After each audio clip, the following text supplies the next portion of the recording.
sida qiimaha iyo qaayaha leh ee aad uga soo qayb gasheen xafladdan maanta jaaliyadda guud iyo jaaliyadda gobolkuba ay iska wada kaashadeen kana hadlaysa caadi ahaan sidii sanadla ahayd iyo muddadii xil wareejinta ee jaaliyadaha nasiibna ay u heshay maanta jaaliyadda gobolka Heesan in ay iska wada kaashadaan intaa kadib waxaan horta magacaygu waa Cabdishakuur Maxamed Cabdilaahi muddo imika 4 sano ah waxaan hayay xilka guddoomiyenimo ee gobolka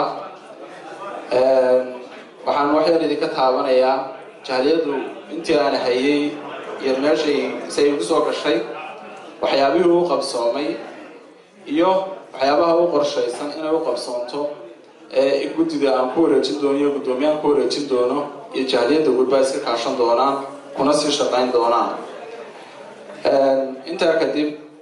jaaliyadda gobolka Heesan waxaa la aasaasay sanadkii 2012 waxaana lagu aasaasay magaalada Marlborough waxaa waqtiga guddoomiye loo doortay Jaamac Xamdulle oo iminka inoo yimaada la soo dhaweynayay oo muddo hayay intaa kadib wuxuu si ku meel gaar ah ugu wareejiyay Faysal Ismaaciil oo isaguna wuxuu hayay Faysal waqtigii uu muddada hayay xubnihii jaaliyaddiisa kamid ahaa oo guddoomiye ku-xigeen baan ahaa markii uu xilka wareejiyay aniga ayuu ugu wareejiyay si ku meel gaarana ayuu ugu wareejiyay intii aan sida ku meel gaarka u hayay waxay ka qayb qaadatay maalinta qarannimada Somaliland xafladii 2015 waxay ka qayb qaadatay soo dhaweynta madaxda iyo fanaaniinta qaranka intaa kadib waxaan qabtay 28 bishii labaad doorasho aan anigu si ku meel gaar ahaantii aanu hayaan uga baxayo oo jaaliyadda u sii hayn doono halkaas uu igula tartamayay Maxamed Muuse oo cod yar aan kaga helay iguna tanaasulay waqti xaadirka iguna shaqeeyay waqtigii markii aan anigu xilka qabtay aan xilkii la wareegay waxaa jiray waqtiga guddoomiye kale oo gobolka ka jiray iyo gobolka kala tafaraaruqsanaa intaa kadib waxaan targetka saaray oo wada hadal dheer iyo wada tashi dheer oo waxgaradka iyo aqoon-yahanada iyo dhalinyarada iyo cuqaasha gobolka degan aan intaba iska kaashanay waqti inaan gobolka midayno alxamdulillah ilaahay uu nagu guuleeyey waana la isla qaatay waqti dheer iyo hadal dheer waxaa halkaa goobta oo maanta aan jeclayno halkan joogo laakiin aan joogin Liibaan Jaambir ayaa maalintaas guddoomiyaha kale ahaa oo ka tanaasulay aadna halkan aan uga salaamay caawa intaaba waxaan hayay anigu markaa ilaa iyo waqtiga 2015 ilaa hadda xilka jaaliyadda ayaan hayay intaas waxay ahayd sidii taariikhdu ay jaaliyadda kusoo jirtay maantana aan insha Allah ku wareejin doono guddoomiyaha ay u soo wakiilatay jaaliyadda cusub ee la shaqayn doona Cabdicasiis waxyaabihii noo qabsoomay muddadii aan anagu joognay xilka aan hayay waxaa kamid ahaa qabashada xafladaha qaranka iyo ka qayb qaadashada mar walba in lagu qabto meesha ugu munaasabsan si ay bulshooyinka halka ku nool uga qayb qaadato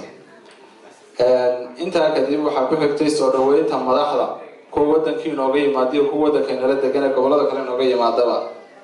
haddii aan isku dayo inaan yaro magacaabo madaxdii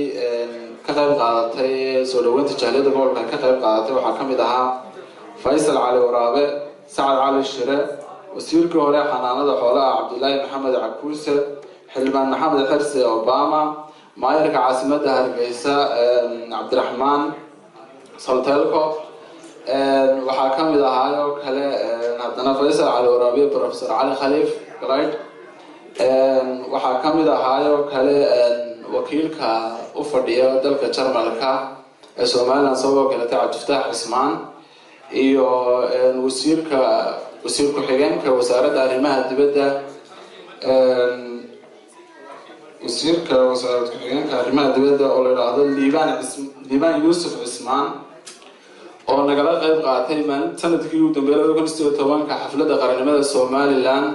nasiibna u yeelatay jahaliyadda gobolku inay halkaa shahaado sharafi ku guddoonsiiso madaxda qaranka. waxaa kaloo noo qabsoomay suurtagelinimada gobolka isku xidhkiisii uu samaynta hal guddoomiye oo u shaqeeya. waxaa noo qabsoomay oo waqtigii aan jahaliyadda laga dhiibay aanay lahayn wax sharciya iyo kala dambeyn midna aan u oolin. halkaas oo aan sharci dejin iyo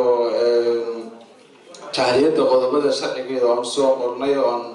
soo wadno, laakiin ay weli qabyo qoreeyihiin jahaliyaddan kalena sii dhammaystiri doonto. intaas waxay ahayd wixii noo qabsoomay. wixii noo qorshaysnaa insha allah muddooyin kale noo qabsoomaana waxaa ka mid ahaa tirakoobidda iyo diiwaangelinta bulshaweynta ku nool gobolka Heesan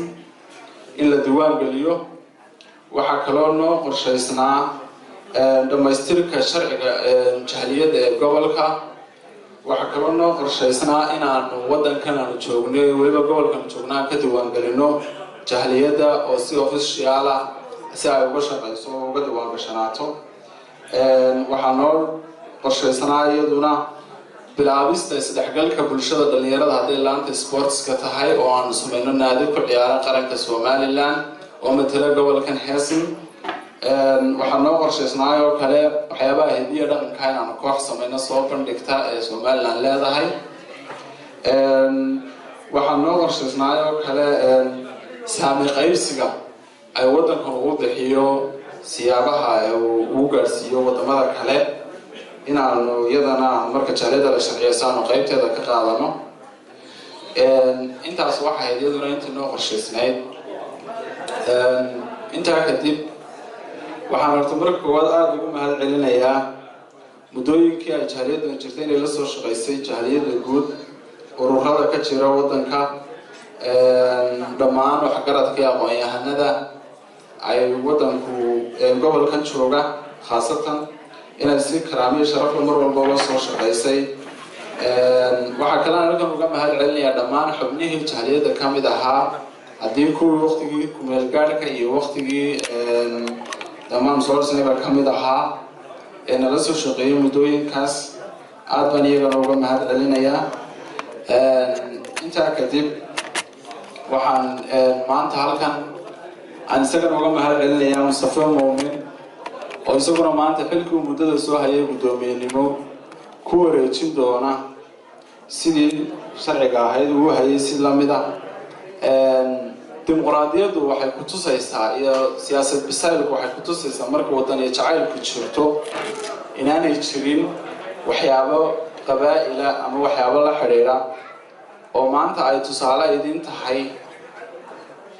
gobolkeenna ninka hayay ee guddoomiyaha muddooyinka ka soo ahaa Mustafa Cabdiraxmaan Muumin waa nin reer Awdal sidii Cabdiraxmaan sheegay, haddana iminkana ku wareejinaya weli Sool iyo Sanaag. waxay macnaheedu ku tusaysaa waddan jacaylka iyo isku xidhka bulshada jahaliyad macnaheedu ay leedahay isugu midayn karta kamana dhalin karta inay midoobaan bulshadu si ay u arkaan meesha waxa xaqa ah ka socdaan.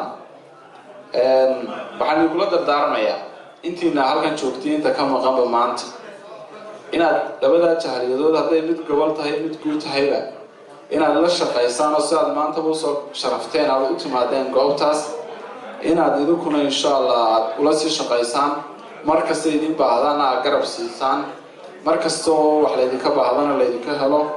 intaasna waa iga dardaaran. waxaan kula dardaarmayaa guddoomiyahan iga dambeeya ee xilka kala wareegi doona insha allah inuu isaguna waxyaabaha aan qorsheenayn ay qabsoomaan iyo waxyaabuhu sii fulinayaba uu ku daro oo uu sii fuliyo haddii ilaahay ka dhigo. axmedna waxaan leeyahay xilka aad qabanaysaan labadiinaba, axmed iyo guddoomiye ku-xigeenkiisa iyo guddoomiyaha gobolka ilaahay taa idin fudaydiyo shaqadiinuna mar walba sida xaqa ah ay ku habboontahay ku qabta. hadalka aan soo koobayo dhammaantiin aad baan idinka mahad celinayaa. aad baan idin salaamayaa. wassalaamu calaykum waraxmatullaahi wabarakaatu.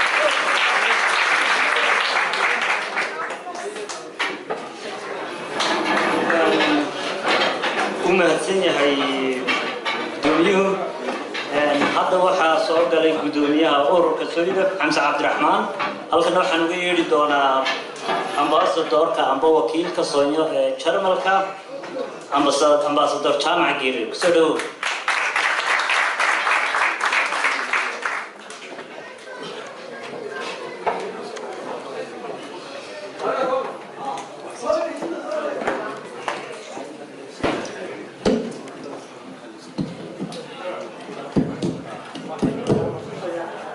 بسم الله والصلاة والسلام على رسول الله وأشرف الأنبياء والمرسلين. لما وحنا لك السلام يا مرت شرف قيمة هي قيالة إما أنت حفلتنا يسكوني من كسوق قلي وحكنا دي وعيل لنيريو هوين لما أنت ألبس سلامتي. بعد الصلاة وحدوني يا دور قدومك كوبان إن هالكن كوكر بيو ما أنت هاوشان إن هالكن تشوفون الجالية ده.